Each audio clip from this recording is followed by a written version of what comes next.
Isang magandang araw po sa lahat ng tagapakinig ng channel na ito. Itago niyo na lang po ako sa pangalang Cassie, 28 years old. Bata pa lamang ako ay pangarap ko ng maging isang nurse. A typical dream ng isang bata. Kinasal ako sa aking asawa na si Franco.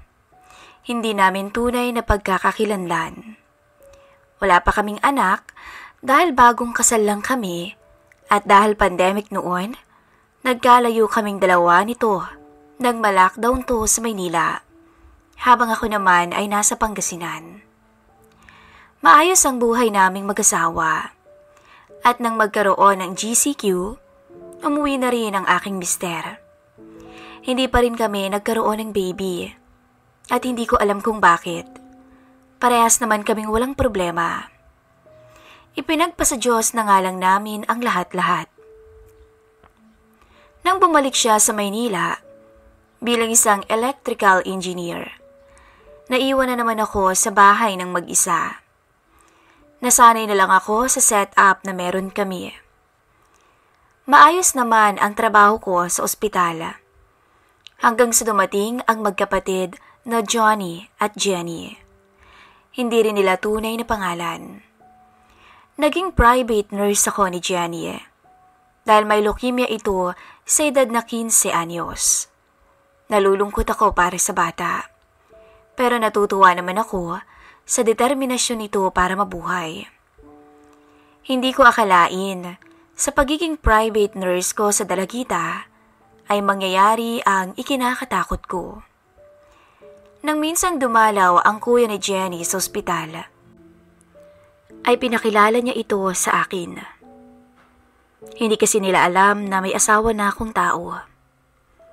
Miss Cassie, ipapakilala ko sa iyo si Kuya Johnny ko. Galing pang Argentina. At take note, no girlfriend since birth yan ha. Pagpapakilala ng Dalagita sa akin na may ngiting pilya. Masiyahin talaga siya at puro positive ang mga makikita at maririnig mo sa kanya. Kaya hanggat maaari, iniiwasan ko rin na may masabi ako rito na ikakasama ng loob niya. May itsura rin si Johnny. Matangkad at sakto lang ang pangangatawan para sa edad niya. Ang hula ko'y nasa 24 na ito. Nang makita ko naman ang reaksyon ni Johnny, na halos mamutla na sa kahihiyan dahil sa pagpapakilala ng kapatid niya, ay napangiti ako rito. Huwag mo nalang seryosohin ang mga sinasabi niya. Makulit talaga yan at mahilig magpatawa.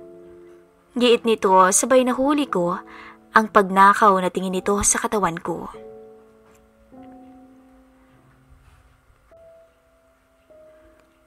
Hindi naman ako nag-isip ng masama sa kanya. Medyo maiksi talaga ang uniforme namin sa ospital.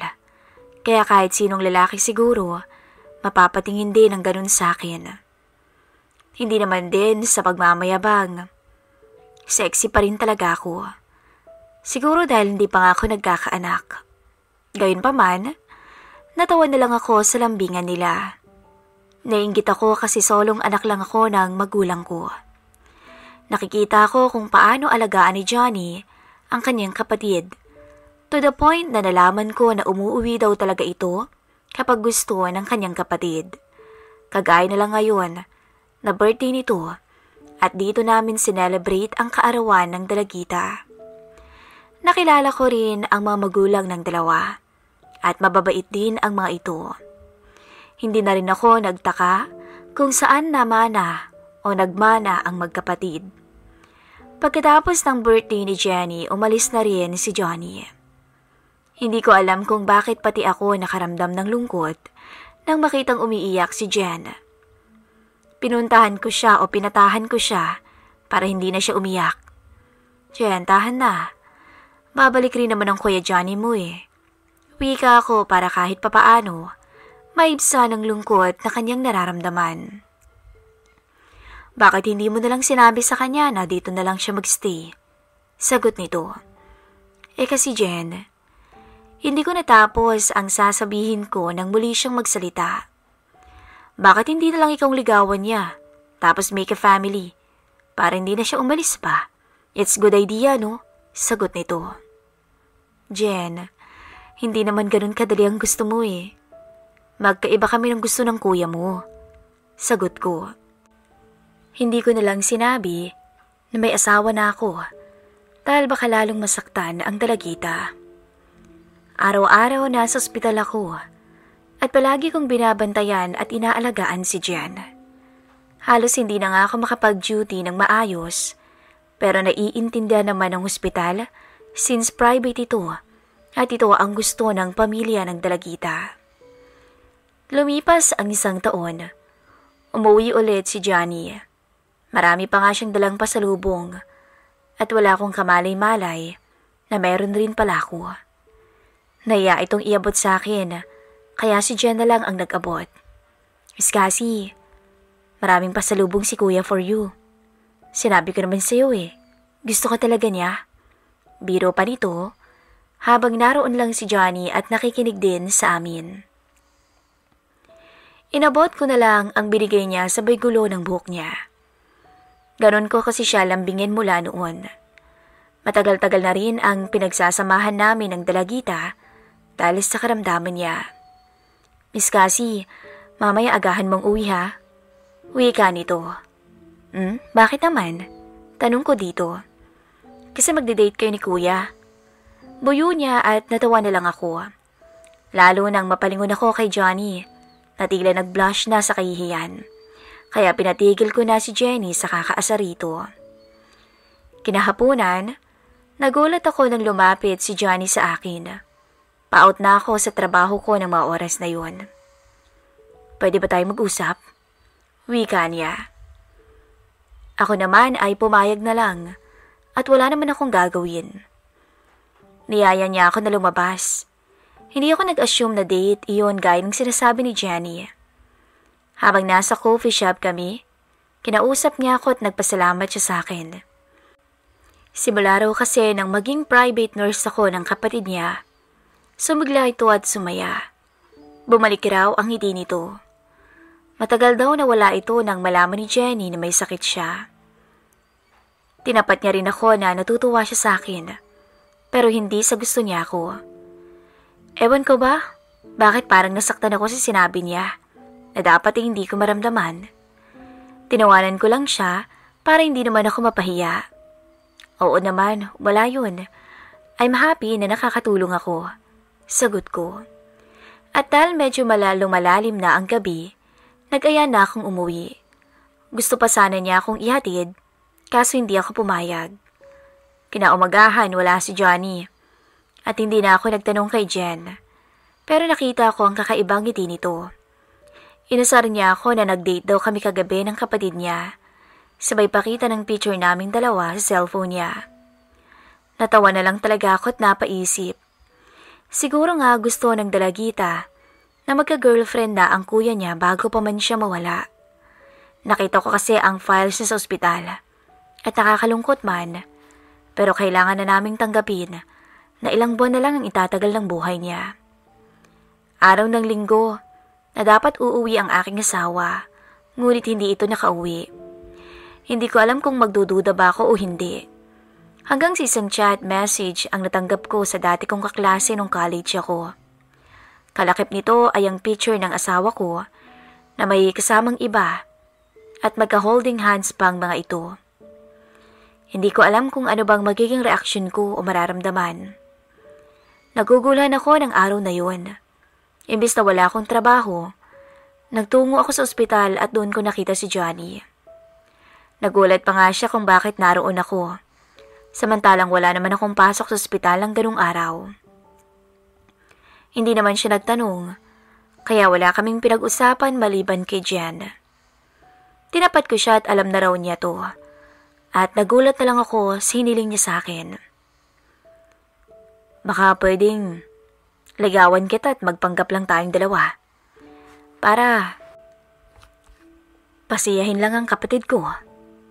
Mabigay lang yung kahilingan niya. Wika niya. Ewan ko ba kung bakit ang bilis kong pumayag at sumagot rito ng oo. Siguro nga, ito na lang yung way ko para makaganti sa asawa ko. Pagdating ko kinabukasan sa trabaho, naabutan ko si Johnny at Jen na nag-uusap. Ang kinagulat ko pa ay ang pag-abot sa akin ng bungkos ng mga bulaklak ni Johnny. Literal na niligawan niya ako. At kitang-kita ko ang saya sa mga mata ng dalaga. Araw-araw ganun ang naging setup namin. Hanggang sa kinailangang ulit na umalis ni Johnny. At ako naman, hinarap ko ang aking asawa at pinakita sa kanyang picture. Nung una ay todo deny siya. Pero sa huli, umamin rin siya at sinabi niyang katrabaho niya yun. At buntis raw to. Grabeng iyak ko ng mga oras na yun. Biglang gumuho ang mundo ko. Gusto ko sang saktan, pero parang namanhid na ako. O baka kasi, hindi ko na rin siya talaga mahal. Ilang araw pang lumipas. Nag-usap na lang kami na magpirmahan na lang at maghiwalay ng maayos. Wala naman kaming anak kaya wala kaming problema. Nagparaya lang ako para buuin niya ang kanilang pamilya. Alam kong mahirap at masakit. Pero hindi ako yung tipo ng babaeng maghahabol sa lalaking mas pinili ang iba kaysa sa akin. Pinagpasalamat ko na lang talaga at hindi ako binigyan ng supling galing sa kanya, sa katulad yung manloloko. Lumipas ang isa pang taon at himalang bumuti ulit ang kalagayan ni Jen. Bumalik ulit si Johnny. Doon ko siya sinagot at unti-unting may namagitan sa amin. Dinala niya ako sa bahay niya at doon naganap ang aming unang gabi. Sobrang nahiya pa nga to kasi totoong wala pa siyang karanasan pagdating sa kama. At halata ko naman na totoo yun. Pero aminado kong lalo kong nag-alab nang malaman kong ako ang una niya. Halos di na ako pakawalan ni Johnny ng gabing yun. Masakhi ako man ay napayakap na lang din ng mahigpit sa hindi malilimutang sandali ng pagsasama namin. Hindi ko rin sa kanya tinago ang nakaraan ko. Pero nagtaka ko nang sabihin niya sa akin na, alam ko, inistalk kita kung sino ka. Even the smallest things about you alam ko. Sagot nito. At ang kinagulat ko pa, ang sunod na sinabi niya. Simula nung nalaman ko kung sino ka, nakasal ka na. Naisip ko wala akong pag-asa sa'yo. Kaya nung araw na yun, sinabi ko sa sarili ko na wala na. Pero, I love you. Since I saw your picture at sa lahat ng magandang kwento ng kapatid ko tungkol sa'yo. Hindi ako makapaniwala sa mga sinabi niya. Nakadama ako ng totoong pagmamahal at kalinga.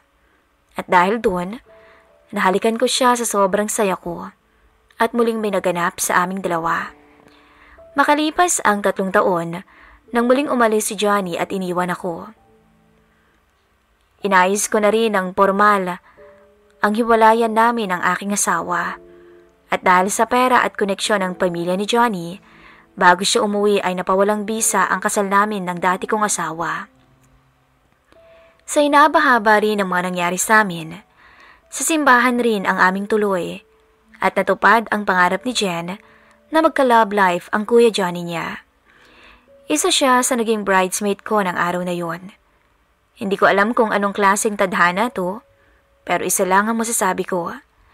I'm happy and blessed na dumating si Johnny sa buhay ko. Hanggang dito na lamang po ang aking istorya. Nagmamahal, Cassie.